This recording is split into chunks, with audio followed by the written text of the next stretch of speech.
నమస్తే, welcome to Akshita news. నేను తరంగిణి. ముందుగా బులెటిన్లో హెడ్లైన్స్ చూద్దాం. పిఠాపురంలో రేషన్ షాపును ప్రారంభించిన మంత్రి నాదెండ్ల. లబ్ధిదారులకు సరుకులు పంపిణీ చేసిన మనోహర్.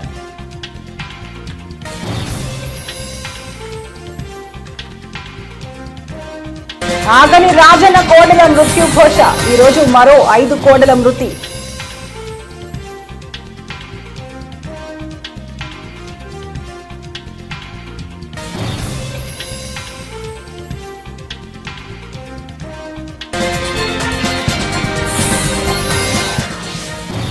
తెలంగాణ కబడ్డీ అసోసియేషన్లో నిధులు గోల్మాల్. 1.20 కోట్లు దుర్వినియోగం చేశారని ఆరోపణ.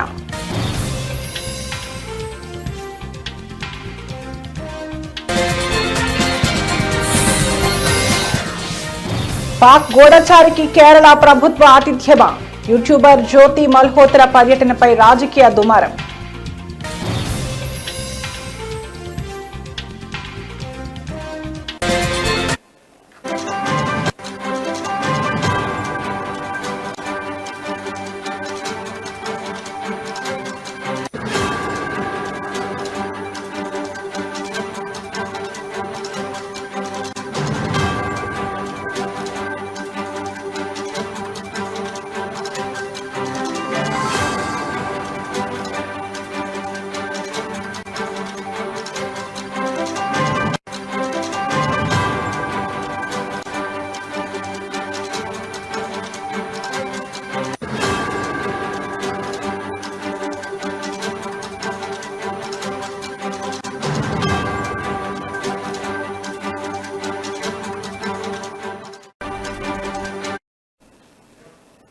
బ్రేకింగ్ న్యూస్ చూస్తున్నాం. రాజన్న సిరిసిల్ల జిల్లా వేములవాడ రాజన్న ఆలయానికి చెందిన తిప్పాపురం గోశాలలో కోడెల మృతులు ఆగకుండా కొనసాగుతుండటంతో ఆగ్రహావేశాలు వెల్లువెత్తుతున్నాయి.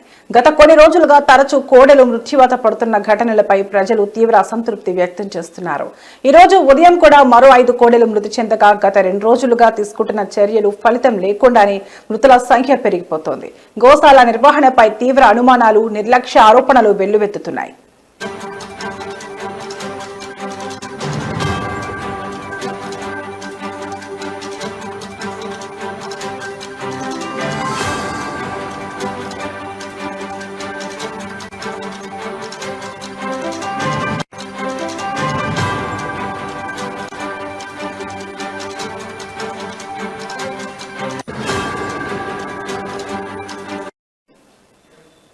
మరణించిన కోడెల శవాలను మూలవాగులో పాతిపెట్టేందుకు తీసుకువస్తున్న ట్రాక్టర్ను గ్రామానికి చెందిన గీత కార్మికులు, రైతులు అడ్డుకున్నారు. ఎల్లమ్మ గుడి సమీపంలో శవాలను పాతిపెట్టడమే కాదు, దానివల్ల వచ్చే దుర్వాసన భరించలేకపోతున్నామంటూ వారు వాపోయారు.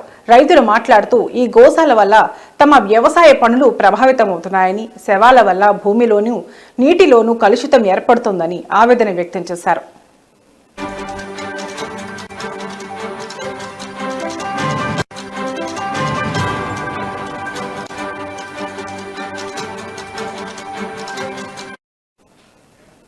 గోశాలలో కోడెల మరణాలపై ఇప్పటికే జిల్లా కలెక్టర్తో పాటు దేవాదాయ శాఖ అధికారులు ప్రత్యేకంగా సూచనలు చేశారు. అయినప్పటికీ గోశాల సిబ్బంది నిర్లక్ష్యంగా వ్యవహరిస్తున్నారని వేటూరి ప్రాంతంలోని భక్తులు ఆరోపిస్తున్నారు. ఈ నేపథ్యంలో విహెచ్పి స్పందిస్తూ నేటి నుంచి గోశాలలో కోడెల పంపిణీ ప్రక్రియ నిర్వధికంగా కొనసాగించాలి అని డిమాండ్ చేసింది. మృత కోడెల విషయాల్లో పారదర్శకత, సమర్థవంతమైన చర్యలు తీసుకోవాలని, లేకపోతే తీవ్ర ఉద్యమాలు చేస్తామని హెచ్చరించింది. ఈ పరిణామాల నేపథ్యంలో గోశాల నిర్వహణపై అధికారుల తక్షణ జోక్యం అవసరం ఉందని పలువురు ప్రజా ప్రతినిధులు కోరుతున్నారు.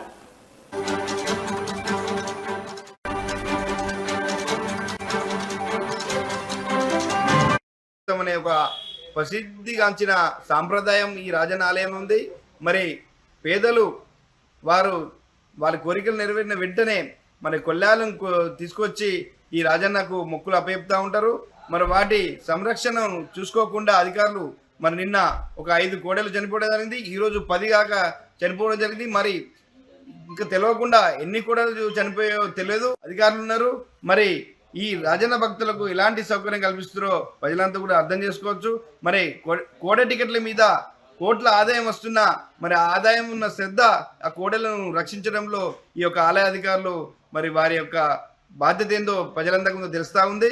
మరి మీరు గతంలో మరి మంత్రి గారు చెప్పారని చెప్పి, దేవాదాయ శాఖ మంత్రి గారు చెప్పారని చెప్పి కోడెలను కలయబరాలకు తరలించడం జరిగింది. మరి ఎంత ఘోరం! మరి పేదలు మరి ఆత్మ గౌరవంగా మరి రాజన్నకు నెరవేరిన కోడెలను కట్టేస్తే మీరు కలయబరాలకు జరిగిస్తే వాటిపై మేము బీఆర్ఎస్ పార్టీ పక్షాన నిలదీస్తే ఇంతవరకు స్పందన లేదు. ఒక్క అధికారి కూడా సస్పెండ్ చేయలేదు. మరి ఇప్పుడు కోడెలను వారి యొక్క ఆదాయం వరకే వాడుకుంటున్నారు తప్ప మరి వాటిని సంరక్షించడంలో ఆలయ అధికారులు విఫలమయ్యారు. మరి ఈ బురదమయంగా ఏదైతే కోడెలు ఒక 1200 కోడెలను 600 పట్టే కోడెలలో ఇరుకుగా పెట్టి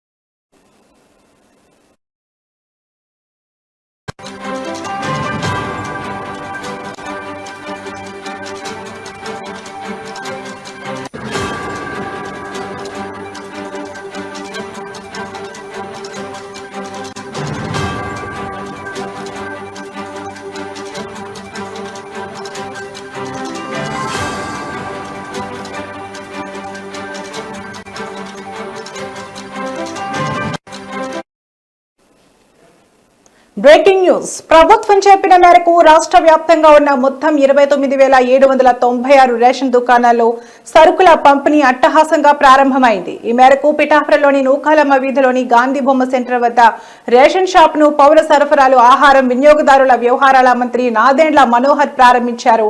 ఈ సందర్భంగా ఆయన మీడియాతో మాట్లాడుతూ రాబోయే రోజుల్లో రేషన్ షాపులను మరింత అభివృద్ధి చేస్తామని తెలిపారు. రేషన్ దుకాణాల వద్ద సీసీ కెమెరాలు ఏర్పాటు చేసి వినియోగదారులకు అన్ని సౌకర్యాలు కల్పిస్తామని పేర్కొన్నారు.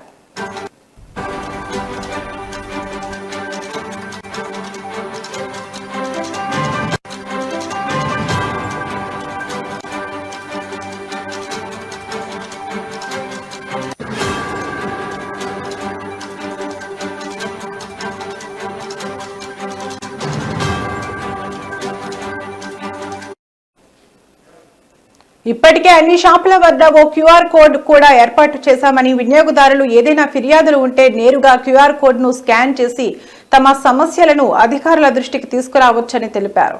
సరైన సమయానికి రేషన్ తెరవకపోయినా, తూకంతో పాటు క్వాలిటీలో ఎలాంటి తేడాలు ఉన్నా, ప్రజలు ఎలాంటి ఫిర్యాదు వచ్చినా వెంటనే ఏమాత్రం ఆలస్యం చేయకుండా డీలర్లపై కఠిన చర్యలు తీసుకుంటామని వార్నింగ్ ఇచ్చారు. ఇక దివ్యాంగులు, వృద్ధుల కోసం సెపరేట్ వాట్సాప్ గ్రూప్ క్రియేట్ చేశామని తెలిపారు.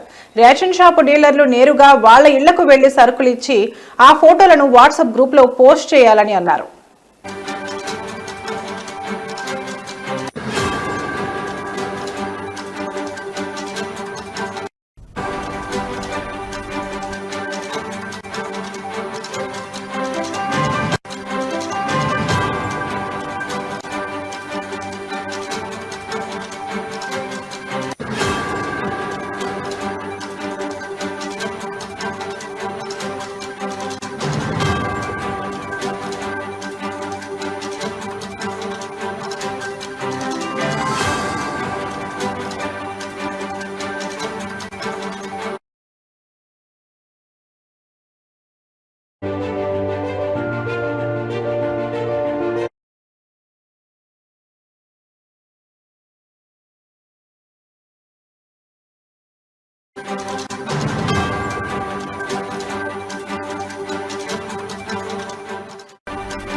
బ్రేకింగ్ న్యూస్ చూస్తున్నాం. తెలంగాణ రాష్ట్ర కబడ్డీ అసోసియేషన్ ను తీవ్ర ఆరోపణలు కకావికలాన్ని సృష్టిస్తున్నాయి. అసోసియేషన్ లో కోట్లాది రూపాయల నిధుల దుర్వినియోగం అయ్యాయని జాతీయ కబడ్డీ క్రీడాకారుడు, మాజీ సంయుక్త కార్యదర్శి తోట సురేష్ ఆరోపించారు. ఈ మేరకు ఆయన హైదరాబాద్ అబిడ్స్ పోలీసులకు అధికారికంగా ఫిర్యాదు చేశారు. తోట సురేష్ చేసిన ఫిర్యాదులో రాష్ట్ర కబడ్డీ అసోసియేషన్ కార్యదర్శి కె జగదీష్ యాదవ్, కోశాధికారి కెబి శ్రీరాములపై అనేక తీవ్రమైన ఆరోపణలున్నాయి. గత 40 ఏళ్లుగా వారు పదవుల్లో కొనసాగుతూ సంఘ నిధులను పక్కదారి పట్టిస్తున్నారని ఆరోపించారు. అంతర్జిల్లా కబడ్డీ టోర్నమెంట్ల కోసం ప్రభుత్వం విడుదల చేసిన నిధులను జిల్లా సంఘాలకు పంపకుండా వారు స్వాహా చేశారని సురేష్ పేర్కొన్నారు.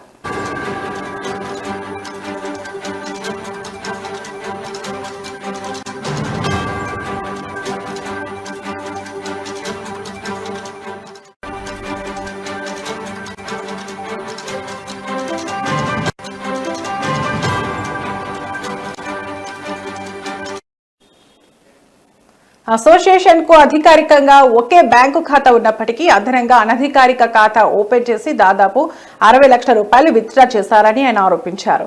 స్పోర్ట్స్ అథారిటీ ఆఫ్ తెలంగాణ అందించిన నిధులను సైతం వీరు దారి మళ్లించారని సురేష్ తెలిపారు. 2021లో సూర్యాపేటలో జరిగిన జూనియర్ నేషనల్ కబడ్డీ టోర్నమెంట్ కోసం విడుదలైన 1.20 కోట్లలో 50 లక్షలను వ్యక్తిగత అవసరాలకు వాడుకున్నారని అన్నారు. ఏజీఎం ఈసీ సమావేశాల నుంచి ముందస్తు అనుమతులు తీసుకోకుండానే సంఘ నిధులను జగదీష్ యాదవ్, శ్రీరాములు ఇష్టారీతిన వాడుకుంటున్నారని ఆరోపించారు.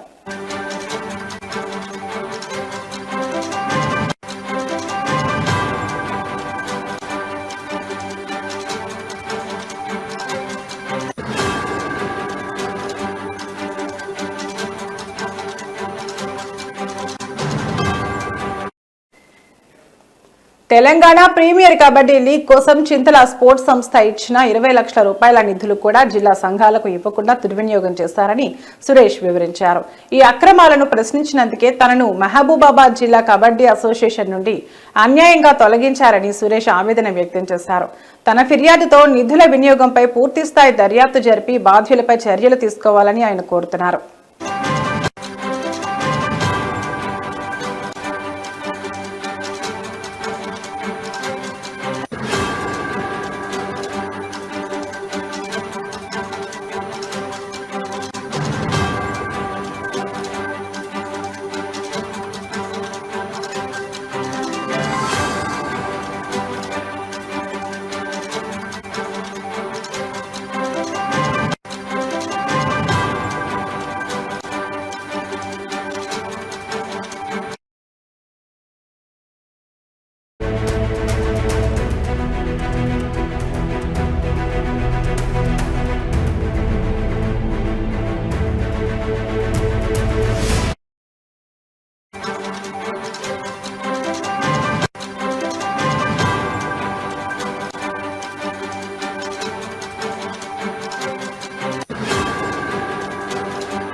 Breaking news. ఆంధ్రప్రదేశ్ లో రేషన్ దుకాణాల ద్వారా రేషన్ సరుకుల పంపిణీకి శ్రీకారం చుట్టింది కూటమి ప్రభుత్వం.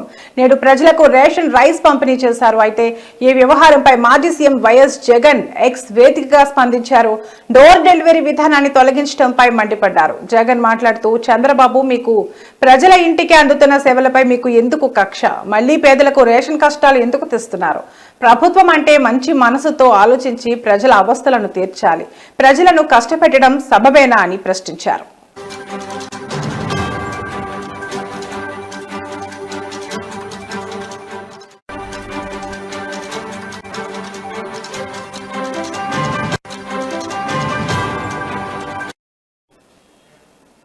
ప్రభుత్వ సేవల డోర్ డెలివరీ విధానాన్ని సమాధి చేయడం విజన్ అవుతుందా? వైసీపీ తీసుకొచ్చిన 9,260 రేషన్ వాహనాలపై ఆధారపడ్డ దాదాపు 20,000 మంది బీసీ, ఎస్సీ, ఎస్టీ, మైనార్టీల పొట్ట కొడుతున్నారు. వారి కుటుంబాలను రోడ్డున పడేయడం ఎంతవరకు సమంజసం? ఈ ప్రభుత్వానికి మానవత్వం ఉందా? పారదర్శకంగా ఇంటి వద్దకే వచ్చి సేవలు అందిస్తూ వరదలు, విపత్తు సమయాల్లో బాధితులకు మరింతగా సేవలందించిన ఈ వాహనాలను తొలగించడం సరైనదేనా? ఈ సేవలు అందించిన వారిని ఉద్దేశిస్తూ వారు స్మగ్లర్లుగాను, మాఫియా ముఠా సభ్యులుగాను చిత్రీకరించేలా నిన్న మీరు చేసిన వ్యాఖ్యలు ఏమాత్రం సబబుగా లేవని అన్నారు.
Breaking news. పాకిస్తాన్ నిఘా సంస్థలకు దేశ రహస్యాలు చేరవేస్తున్నారన్న ఆరోపణలతో అరెస్టైన యూట్యూబర్ జ్యోతి మల్హోత్రా ఉదంతం కేరళ రాజకీయాల్లో ప్రకంపనలు సృష్టిస్తోంది.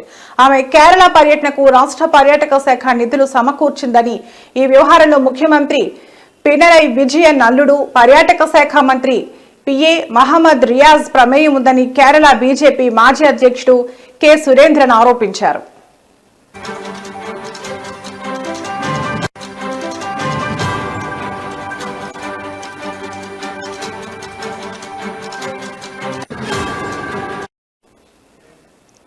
పినరయి విజయన్ అల్లుడు రియాజ్ నేతృత్వంలోని కేరళ పర్యాటక శాఖ పాకిస్తాన్ గూఢచారిగా ఆరోపణలు ఎదుర్కొంటున్న జ్యోతి మల్హోత్రా కన్నూర్ పర్యటనకు స్పాన్సర్ చేసింది. ఆమె కేరళలో ఎవరిని కలిసింది, ఏ ప్రాంతాలకు వెళ్లింది, అసలు ఆమె పర్యటన వెనుక ఉన్న ఉద్దేశం ఏమిటి, పాకిస్తాన్తో సంబంధాలున్న వ్యక్తికి కేరళ ప్రభుత్వం ఎందుకు రెడ్ కార్పెట్ పరిచింది అంటూ సురేంద్రన్ తన ఎక్స్ ఖాతాలో ప్రశ్నల వర్షం కురిపించారు.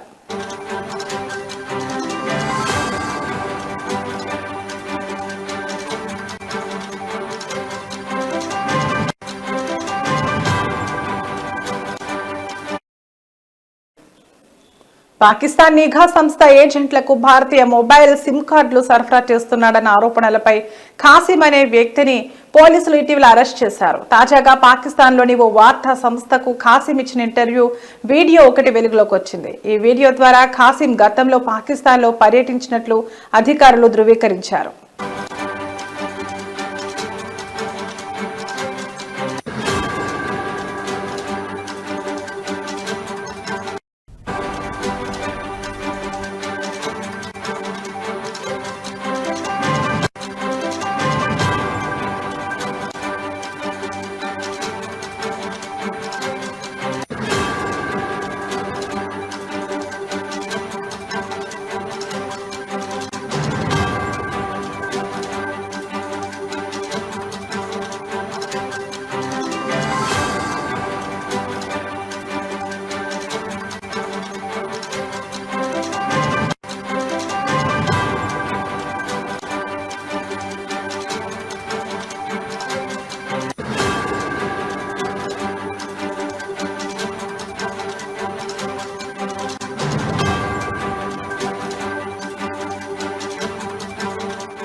ఇవి ఇప్పటివరకు నా బులెటిన్ అప్డేట్స్. మరో బులెటిన్లో మళ్ళీ కలుద్దాం. నమస్తే.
నమస్తే, వెల్కమ్ టు సంధ్యా సమయం న్యూస్. నేను తరంగిణి. ముందుగా బులెటిన్లో హెడ్లైన్స్ చూద్దాం. నమస్తే, వెల్కమ్ టు SBTV-HD న్యూస్. నేను తరంగిణి. ముందుగా బులెటిన్లో హెడ్లైన్స్ చూద్దాం. నమస్తే, వెల్కమ్ టు Q6 న్యూస్. నేను తరంగిణి. ముందుగా బులెటిన్లో హెడ్లైన్స్ చూద్దాం. నమస్తే, welcome to human rights news. నేను తరంగిణి. ముందుగా బులెటిన్లో హెడ్లైన్స్ చూద్దాం. నమస్తే, వెల్కమ్ టు VJ న్యూస్. నేను తరంగిణి. ముందుగా బులెటిన్లో హెడ్లైన్స్ చూద్దాం. నమస్తే, వెల్కమ్ టు YNC న్యూస్. నేను తరంగిణి. ముందుగా బులెటిన్లో హెడ్లైన్స్ చూద్దాం. నమస్తే, వెల్కమ్ టు TV3 న్యూస్. నేను తరంగిణి. ముందుగా బులెటిన్లో హెడ్లైన్స్ చూద్దాం. నమస్తే, వెల్కమ్ టు S8 న్యూస్. నేను తరంగిణి. ముందుగా బులెటిన్లో హెడ్లైన్స్ చూద్దాం. నమస్తే, welcome to top Telugu news. నేను తరంగిణి. ముందుగా బులెటిన్లో హెడ్లైన్స్ చూద్దాం. బులెటిన్లో హెడ్లైన్స్ చూద్దాం. నమస్తే, వెల్కమ్ టు SHC న్యూస్. నేను తరంగిణి. ముందుగా బులెటిన్లో హెడ్లైన్స్ చూద్దాం. నమస్తే, వెల్కమ్ టు అక్షిత న్యూస్. నేను తరంగిణి. ముందుగా బులెటిన్లో హెడ్లైన్స్ చూద్దాం. నమస్తే, వెల్కమ్ టు సంధ్యా సమయం న్యూస్. నేను తరంగిణి. ముందుగా బులెటిన్లో హెడ్లైన్స్ చూద్దాం. నమస్తే, వెల్కమ్ టు SBTV-HD న్యూస్. నేను తరంగిణి. ముందుగా బులెటిన్లో హెడ్లైన్స్ చూద్దాం. నమస్తే, వెల్కమ్ టు Q6 న్యూస్. నేను తరంగిణి. ముందుగా బులెటిన్లో హెడ్లైన్స్ చూద్దాం. నమస్తే, welcome to human rights news. నేను తరంగిణి. ముందుగా బులెటిన్లో హెడ్లైన్స్ చూద్దాం. నమస్తే, వెల్కమ్ టు VJ న్యూస్. నేను తరంగిణి. ముందుగా బులెటిన్లో హెడ్లైన్స్ చూద్దాం. నమస్తే, వెల్కమ్ టు YNC న్యూస్. నేను తరంగిణి. ముందుగా బులెటిన్లో హెడ్లైన్స్ చూద్దాం. నమస్తే, వెల్కమ్ టు TV3 న్యూస్. నేను తరంగిణి. ముందుగా బులెటిన్లో హెడ్లైన్స్ చూద్దాం. నమస్తే, వెల్కమ్ టు S8 న్యూస్. నేను తరంగిణి. ముందుగా బులెటిన్లో హెడ్లైన్స్ చూద్దాం. నమస్తే, welcome to top Telugu news. నేను తరంగిణి. ముందుగా బులెటిన్లో హెడ్లైన్స్ చూద్దాం.